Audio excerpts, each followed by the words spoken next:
नमस्कार दोस्तों। आज की इस वीडियो में हम आपको पढ़ाएंगे दिल्ली पुलिस का प्रीवियस ईयर का पेपर। आज दूसरी क्लास है।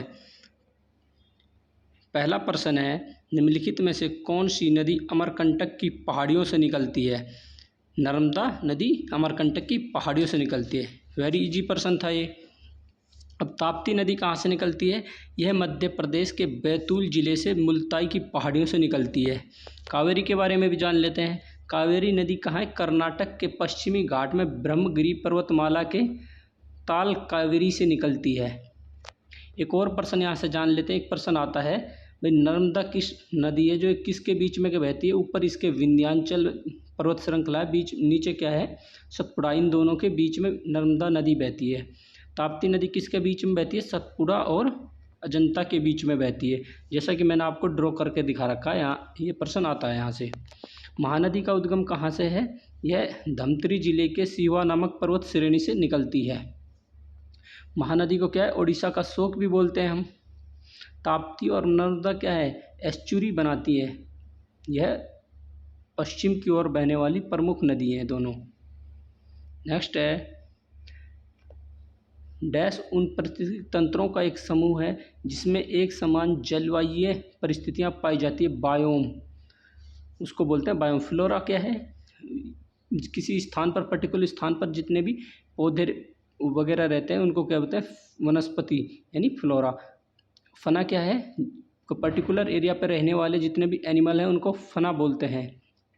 समुद्र ताल लेगून क्या है? ये झील की टाइप होता है, समुद्र से कट कट कर धरती होती है, वे लेगून टाइप में बन जाती है। रीफ क्या है? जैसे कोरल रीफ होती है, अंडमान में है, इस तरह लक्षद्वीप है, कोरल रीफ के भाग हैं। सबसे स्थायी परिस्थितिकी तंत्र पूछेगा आपसे, कौन क्या आंसर आ जाएगा? समुद्र। नेक्स्ट है, निम्नलिखित में से किस भुगतान बैंक ने अप्रैल 2020 में आभासी एवं भौतिक डेबिट कार्ड जारी करने के लिए मास्टर कार्ड के साथ समझौता किया है? पेटीएम। ये करंट का क्वेश्चन, ये तो आने वाला नहीं, अब नया करंट आएगा, लेकिन हम पेटीएम बैंक के बारे में बता देते हैं आपको। पेटीएम भुगतान बैंक को औपचारिक रूप से केंद्रीय वित्त मंत्री अरुण जेटली ने 28 नवंबर 2017 को लॉन्च किया था। नेक्स्ट है, सील किए जाने योग्य और खुले कांच के पात्र जिसमें मृदा पादप होते हैं उन्हें रख रखाव के लिए खोलकर उनके अंदर के पादपों तक पहुंचाया जाता है। डैश के नाम से जाने जाते हैं? टेरारियम के नाम से जाते हैं। Option number 4। ये बिल्कुल एज इट इज पेपर मैंने वहाँ से आपको लिया, मैं इसको आपको सोल्व करना बता रहा हूँ। सर रिचर्ड क्रिस्टोफर क्रिप्स को भारतीय राजनीतिक समूह के सहयोग प्राप्त करने के लिए निम्न में से किस वर्ष भारत भेजा था? क्रिप्स मिशन भारत आया था मार्च 1942 में। ये क्यों आया था? द्वितीय विश्व युद्ध चल रहा था, उसमें भारत का समर्थन प्राप्त करने और भारत को आश्वासन दिलाने के लिए कि भाई आपके लिए एक संविधान सभा का गठन किया जाएगा संविधान बनाने के लिए। मार्च 1942 में आए थे। इसके 3 सदस्य थे, स्टोफर्ड क्रिप्स, पैथिक लॉरेंस और अलेक्जेंडर। आपको ये रखना, इसके अध्यक्ष कौन थे? स्टोफर्ड क्रिप्स, इसलिए इसको क्रिप्स मिशन भी बोलते हैं। गांधी जी ने इसको बोला था, यह क्या है? पोस्ट डेटेड चेक है। जवाहरलाल नेहरू ने इसमें क्या जोड़ दिया था? ऐसा बैंक जो दिवालिया हो चुका है। नेक्स्ट है, सम्राट अशोक निम्न में से किस राजवंश के शासक थे? मौर्य वंश के थे। महान सम्राट अशोक। मौर्य वंश की स्थापना किसने की थी? चंद्रगुप्त मौर्य ने 322 ईसा पूर्व में। किसकी सहायता से? चाणक्य, विष्णुगुप्त या कौटिल्य की सहायता से। एक ही नाम, ये तीनों आपको पता होना चाहिए। अर्थशास्त्र के लेखक कौन है? चाणक्य। दरअसल क्या, चंद्रगुप्त मौर्य ने क्या है, धनानंद को पराजित करके नंद वंश के अंतिम शासक को मौर्य वंश की स्थापना की थी। इसके बाद चंद्रगुप्त मौर्य के बाद बिंदुसार गद्दी पर बैठा, इसके बाद अशोक गद्दी पर बैठा 273 बीसी में। परंतु इसका राज्याभिषेक कब हुआ था? 3 साल बाद 269 बीसी में हुआ था। वेरी वेरी इंपॉर्टेंट है। राजतरंगिणी के अनुसार अशोक शैव धर्म का अनुयायी था, बाद में इन्होंने क्या है, बौद्ध धर्म अपना लिया था। सितंबर 2020 तक भारत में सार्वजनिक बैंकों की संख्या कितनी है? 12। भारत में बैंकिंग सुधार की पृष्ठभूमि और आर्थिक विकास को प्रोत्साहन करने के लिए भारत सरकार ने कुछ बैंकों का विलय किया था बड़े पैमाने पर। वर्तमान में भी इसकी संख्या क्या है? 2023 में भी 12 सार्वजनिक बैंक की है। अगला प्रश्न है, संविधान सभा ने भारतीय संविधान को कब अपनाया था? 26 नवंबर 1949 को अपनाया था। और ये लागू कब हुआ? 26 जनवरी 1950 को संविधान लागू हुआ था पूर्णतः। इसका गठन कैबिनेट मिशन यानी संविधान सभा का गठन किस आधार पर हुआ था? Cabinet mission 1946। इसके लिए जुलाई 1946 में चुनाव कराए गए थे। संविधान सभा की पहली बैठक कब हुई थी? 9 दिसंबर 1946 को हुई थी। इसके अध्यक्ष कौन थे? डॉक्टर सच्चिदानंद सिन्हा। स्थायी अध्यक्ष कौन थे? डॉक्टर राजेंद्र प्रसाद, जो दूसरी बैठक में आ गए थे। भारत का संविधान पारित किया गया और अपनाया गया 26 नवंबर 1949 को। इसीलिए क्या है, संविधान दिवस मनाते हैं हम 26 नवंबर को। Very very important. संविधान कब प्रभावी हुआ? 26 जनवरी 1950 को। संविधान सभा की अंतिम बैठक हुई थी 24 जनवरी 1950 को। अगला प्रश्न है, निम्नलिखित में से किस वर्ष में भारतीय राष्ट्रीय कांग्रेस के लाहौर अधिवेशन में जवाहरलाल नेहरू का अध्यक्ष के रूप में चयन किया गया था? 1929 लाहौर अधिवेशन में। Very very important. इसमें क्या था? पूर्ण स्वराज का नारा दिया था। किसने? जवाहरलाल नेहरू ने।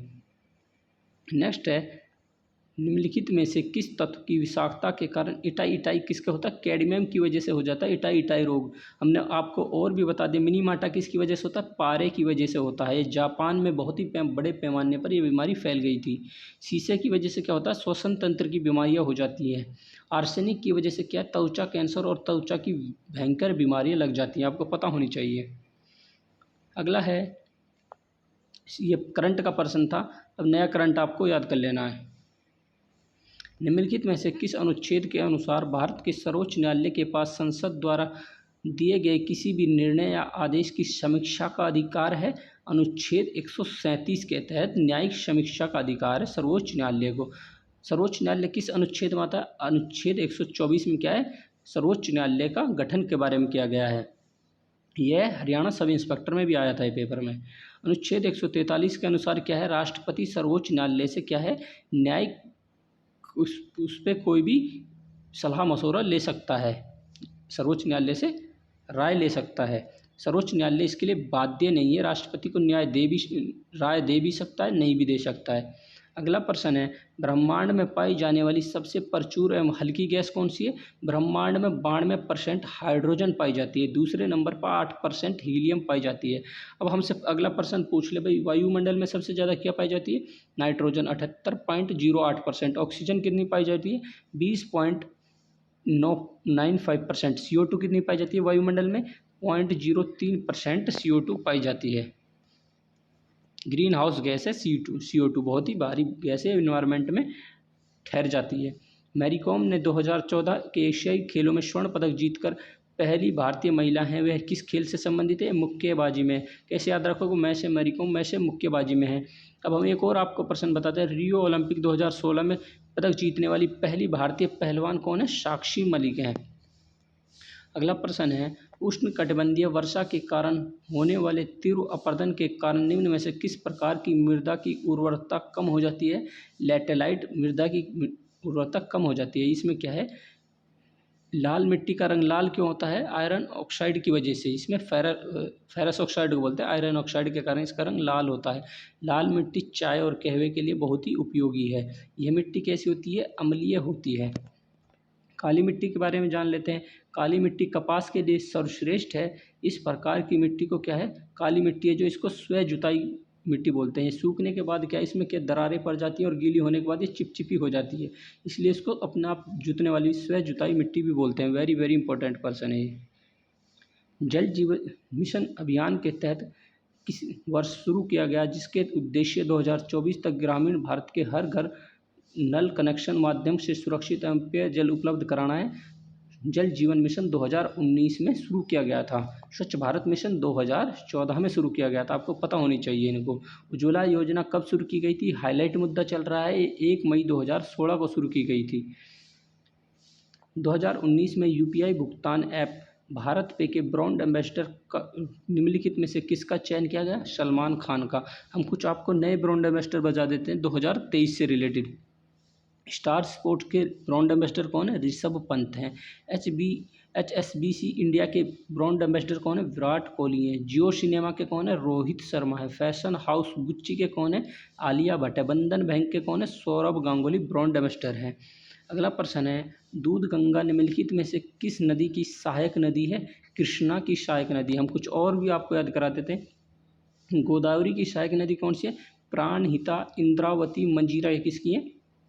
प्राणहिता, इंद्रावती, मंजीरा गोदावरी की सहायक नदी है। यमुना की सहायक नदी कौन सी हो जाएगी? चंबल, बेतवा, केन, छोटी सिंधु। वेरी वेरी इंपॉर्टेंट है ये, छोटी सिंधु। अब हम आपको ब्रह्मपुत्र की कुछ सहायक नदियाँ बता देते हैं। दिबांग नदी, लोहित नदी, धनश्री नदी, कोमेंग नदी, मानस नदी। इसमें क्या, मानस राष्ट्रीय उद्यान है असम में। तिस्ता नदी, ये क्या है? ब्रह्मपुत्र की सहायक नदी। आपको एक दो याद कर लेनी है। कोयना नदी, तुंगभद्रा नदी, भीमा, ये दूधगंगा, ये क्या है? कृष्णा की सहायक नदी है। तुंगभद्रा पूछ लेगा आपसे। अगला है विषु निम्नलिखित में से किस राज्य के प्रसिद्ध त्योहारों में से एक है? यह केरल का त्योहार है। अब हम कुछ और त्योहार भी जान लेते हैं। सरहुल त्योहार कहाँ का है? झारखंड का प्रसिद्ध है। गुड़ी पर्व और क्या है? खंडोबा महोत्सव कहाँ का है? महाराष्ट्र का फेमस है। वांचुआ महोत्सव, बिहू महोत्सव कहाँ का फेमस है? असम का फेमस है। ट्यूलिप फेस्टिवल कहाँ का फेमस है? जम्मू कश्मीर का फेमस है। लोसर कहाँ का है? लद्दाख का, सिक्किम और असम का है। गंगोर महोत्सव कहाँ का फेमस है? राजस्थान का। पुष्कर मेला भी कहाँ का फेमस है? राजस्थान का है। आपको ये याद कर लेने। नेक्स्ट है बेस्ट कॉस्ट्यूम डिजाइन श्रेणी में ऑस्कर जीतने वाले प्रथम भारतीय कौन थे? यह भानु अथैया थे। अब हम आपको 95 ऑस्कर अवार्ड हुए हैं 2023 में, इनके बारे में बता देते हैं। 95 ऑस्कर अवार्ड में भारत का परचम लहराया। इसमें क्या है? RR फिल्म थी जो है, और SS राजमौली इसके डायरेक्टर थे। इनमें नाटू नाटू को बेस्ट ओरिजिनल कैटेगरी में अवार्ड मिला है। यह पहली बार हुआ जब भारतीय फिल्म ने यह पुरस्कार जीता है। यह गाना MM कीरवानी द्वारा संगीतबद्ध किया गया। वेरी वेरी इंपॉर्टेंट पर्सन है ये, आने वाले एग्जाम के लिए रट लेना आपको इसको। सांची स्मारक सर्वोत्तम तरीके से संरक्षित भारतीय बौद्ध स्तूपों में से एक है। यह स्मारक कहाँ पर स्थित है? सांची के स्तूप कहाँ पे है? मध्य प्रदेश में है। सांची का महान स्तूप मूलतः अशोक महान ने 3री शताब्दी में बनवाया था। किसने बनवाया था सांची के स्तूप को? अशोक ने बनवाया था। आपको पता होनी चाहिए। बाद में इसका जीर्णोद्धार किसने कराया था? अग्निमित्र शुंग ने कराया था। शुंग शासक था ये क्या है? एक गोलाकार ईंटों से निर्मित ढांचा है। इसमें भगवान बुद्ध के क्या अवशेष रखे गए थे। वेरी वेरी इंपॉर्टेंट, हमने इससे रिलेटेड आपको डाटा बता दिया है। अगस्त 2020 में राष्ट्रपति रामनाथ कोविंद ने कितने भारतीयों को खेल पुरस्कार से सम्मानित किया गया? अब आपसे नया डाटा पूछा कि 2023 के अभी दिए नहीं गए, मैं आपको नहीं बता देता। हम खेलों के बारे में आपको कुछ बता देते हैं। भारतीय राष्ट्रीय खेल पुरस्कार की सूची 6 मुख्य पुरस्कार शामिल हैं। आपको पता होनी चाहिए। मेजर ध्यानचंद्र खेल रत्न, पहले इसको राजीव गांधी खेल रत्न बोलते थे। 1991-92 में इसकी शुरुआत हुई थी। बाद में इसका नाम चेंज करके अभी क्या कर दिया है? मेजर ध्यानचंद्र खेल रत्न पुरस्कार कर दिया है। अर्जुन पुरस्कार दूसरा 1961 में शुरू हुए थे। द्रोणाचार्य पुरस्कार 1985 में शुरुआत की थी इसकी।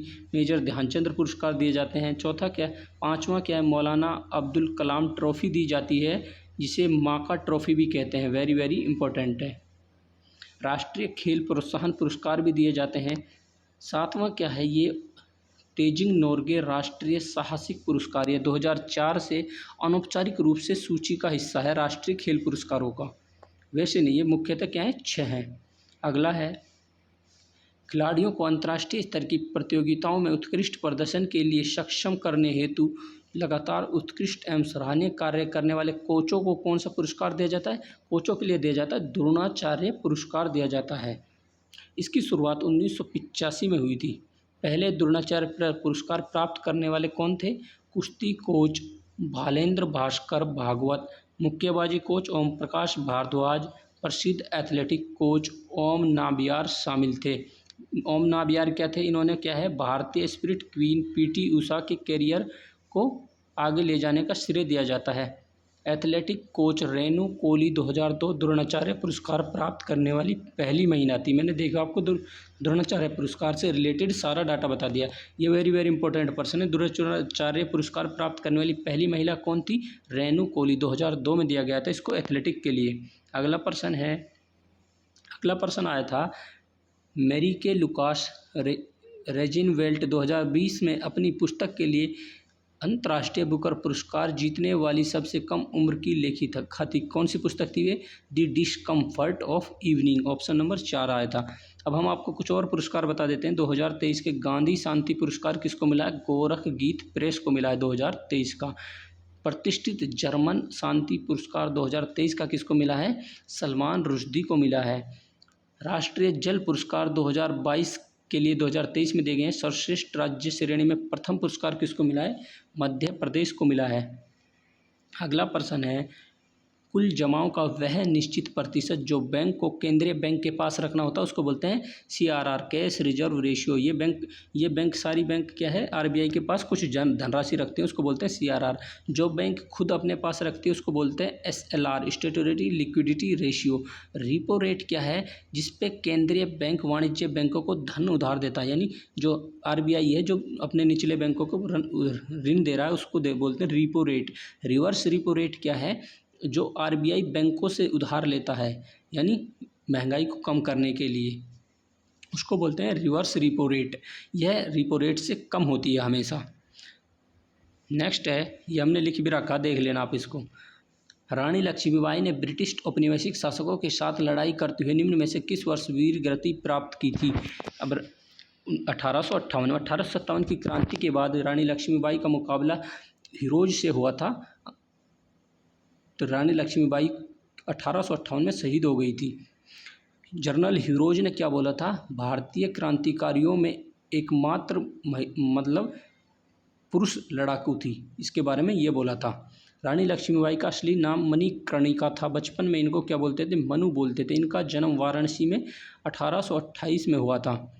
रानी लक्ष्मीबाई 18 जून 1858 को कोटा की सराय ग्वालियर में वीर गति प्राप्त हो गई थी।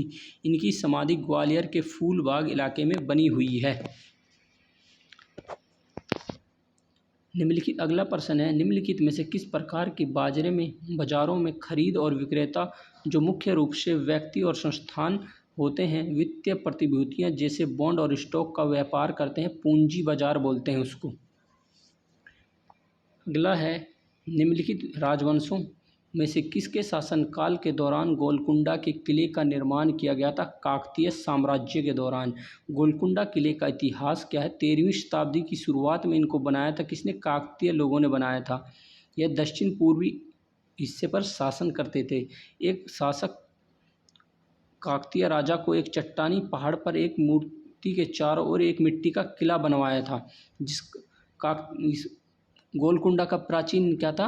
मंगलवरम था इसका प्राचीन नाम। बाद में इसका क्या है? यहाँ है कुतुब शाही वंश का शासन आया, उन्होंने इसको ग्रेनाइट और पक्की ईंटों का किला बनवा दिया था। सितंबर 2020 में निम्नलिखित में से किसे 1 अक्टूबर 2020 से 3 वर्षों की अवधि के लिए केरल स्थित दक्षिण भारतीय बैंक के MD नियुक्त किया गया है? मुरली रामकृष्ण। अब ये करंट का नया आएगा यहाँ प्रश्न। दक्षिण भारत की सबसे ऊंची चोटी कौन सी है? अनायमुड़ी। पश्चिमी घाट की सबसे ऊंची चोटी भी है, आपको पता होनी चाहिए। डोडा बेटा क्या है? नीलगिरी पर्वत की सबसे ऊंची चोटी कौन सी है? डोडा बेटा। महेंद्रगिरी क्या है? पूर्वी घाट की सबसे ऊंची चोटी कौन सी है? महेंद्रगिरी। ये उड़ीसा के गजपति जिले में स्थित है। सारामती क्या है? नागा हिल्स की सबसे ऊंची चोटी है, जो पूर्वोत्तर भारत की सबसे ऊंची चोटी मानी जाती है। मैंने आपको 3 प्रश्न एक्स्ट्रा बता दिए यहाँ पे। थिरुमलाई नायकार महल निम्नलिखित में से किस शहर में स्थित है? मदुरै में स्थित है। यह राष्ट्रीय स्मारक भी है। यह 17वीं शताब्दी में इतालवी वास्तुकार की मदद से राजा थिरुमलाई नायकर ने बनवाया था। यह द्रविडियन और इस्लामिक शैली का प्रतीक है। Very very important. इसकी खास बात क्या है? यह महल अपने स्तंभों के लिए प्रसिद्ध है। अगला प्रश्न है, वित्त विधेयक केवल डैश में प्रस्तुत किया जा सकता है? वित्त विधेयक को क्या है? राष्ट्रपति की पूर्व अनुमति से लोकसभा में ही प्रस्तुत किया जा सकता है। अब एक और प्रश्न हमें आपको बता देते हैं धन विधेयक से संबंधित। धन विधेयक है या नहीं, इसका अंतिम फैसला कौन सा करता है? लोकसभा अध्यक्ष करता है। वेरी वेरी इंपॉर्टेंट है। धन विधेयक से संबंधित राज्यसभा के पास कोई शक्ति नहीं है, 14 दिन के अंदर लौटाना होता है। अनुच्छेद 32 भारतीय संविधान के किस भाग में आता है? भाग 3 में आता है अनुच्छेद 32। अनुच्छेद 32 क्या है? संवैधानिक उपचारों का अधिकार। डॉक्टर भीमराव अंबेडकर ने इसे संविधान की आत्मा और हृदय क्या है क्यों कहा है? इसके तहत सुप्रीम कोर्ट मौलिक अधिकारों की रक्षा करता है और 5 प्रकार की रिट जारी करता है। आपको पता होनी चाहिए 5 रिट, वेरी वेरी इंपॉर्टेंट है। अमीर खुसरो एक शाही कवि थे। निम्नलिखित में से किस सूफी संत के शिष्य थे? निजामुद्दीन औलिया के शिष्य थे अमीर खुसरो। यह अलाउद्दीन खिलजी के दरबारी कवि भी थे। अमीर खुसरो को भारत का तोतिए हिंद कहा है, यानी भारत का तोता, तोतिए हिंद बोलते हैं अमीर खुसरो को। इन्हें क्या है, ईरानी और हिंदुस्तानी साजों को मिलाकर सितारा का आविष्कार किया था। Very very important. तबले का वर्तमान स्वरूप भी किसकी देन है, अमीर खुसरो की देन है। खड़ी बोली का जनक भी किसे कहा जाता है, अमीर खुसरो को कहा जाता है। भारत सरकार ने द्वितीय पिछड़ा वर्ग आयोग की नियुक्ति किस वर्ष की थी, 1979 में की थी। मंडल इसके अध्यक्ष थे, इसीलिए इसको मंडल कमीशन भी बोलते हैं। हम इसका थोड़ा डिटेल में बताते हैं आपको। संविधान के अनुच्छेद 340(1) के तहत पहला पिछड़ा वर्ग आयोग 1953 में काका साहब कालेलकर की अध्यक्षता में बनाया गया था। दूसरा पिछड़ा वर्ग आयोग मंडल की अध्यक्षता में 1979 में जनता पार्टी द्वारा बनाया गया था। राष्ट्रीय पिछड़ा वर्ग आयोग की स्थापना कब हुई, 14 अगस्त 1993 को हुई थी। रट लेना आप इनको। अगला प्रश्न है, मत्स्य उत्पादन पर पर्यावरणीय नियंत्रण में सुधार के लिए डैश आधारित कृषि प्रणाली विकसित की गई है, बायोफ्लॉक। वेरी वेरी इंपॉर्टेंट है। यह बजट से संबंधित प्रश्न है, आपको इसको नया बजट पढ़ना 2023 का। नल्लामाला की पहाड़ियाँ निम्नलिखित में से किस राज्य में स्थित हैं, आंध्र प्रदेश में स्थित है। हम अरुणाचल की कुछ पहाड़ियाँ याद कर लेते हैं, आका हिल्स, डफला हिल्स, मिरी हिल, मिशमी हिल और नामचा बरखा। ये क्या है, अरुणाचल की फेमस हिल है। अब मध्य प्रदेश की कुछ आपको याद करा देते हैं। पंचमढ़ी कहाँ पे है, मध्य प्रदेश का प्रमुख हिल स्टेशन है। शिवपुरी, मांडी पहाड़ियाँ, तमिया हिल्स, अमरकंटक की पहाड़ियाँ, तपोवन हिल्स, ये कहाँ की है, मध्य प्रदेश की हैं सारी। रट लेनी आपको, जैसे अमरकंटक की और पंचमढ़ी यहाँ फेमस हैं। अगला प्रश्न है, सेना दिवस और गणतंत्र दिवस परेड में सेना दल का नेतृत्व करने वाली प्रथम महिला सेना अधिकारी बनने का गौरव किसे हासिल है, यह तानिया सरेगल को है। आपको यहाँ से ये प्रश्न याद कर लेने, फाइटर जेट उड़ाने वाली पहली महिला, इस टाइप से वे वाले प्रश्न याद कर लेने। भारतीय संविधान का प्रथम संविधान संशोधन निम्न में से किस वर्ष हुआ था, प्रथम संविधान संशोधन 1951 में हो गया था। इसमें क्या गया था, 9वीं अनुसूची को जोड़ा गया था, भूमि सुधार से संबंधित थी ये। अगला है, निम्न में से कौन सा प्राधिकरण भारत में मौद्रिक नीति के निर्माण से संबंधित है, मौद्रिक नीति बनाता है आरबीआई। जबकि क्या है, राजकोषीय नीति कौन बनाता है, भारत सरकार। आप कैसे याद रखेंगे इसको, मुद्रा संबंधी यानी पैसा से संबंधित जो काम है बैंक का होगा, यानी रिजर्व बैंक का होगा। राजपाट किसका काम होता है, सरकार का काम होता है। इसलिए राजकोषीय नीति कौन बनाती है, सरकार बनाती है, केंद्र सरकार। रामचरितमानस महाकाव्य के रचयिता निम्न में से कौन है, तुलसीदास। रामचरित किसने लिखी, तुलसीदास ने लिखी है। वेदव्यास ने कौन सी लिखी थी, महाभारत की रचना की थी। भरतमुनि ने क्या, नाट्य शास्त्र लिखा था। वाल्मीकि ने क्या, रामायण लिखी थी। नेक्स्ट है, मेघालय का लोकप्रिय फसल कटाई त्योहार कौन सा है, वांगला है।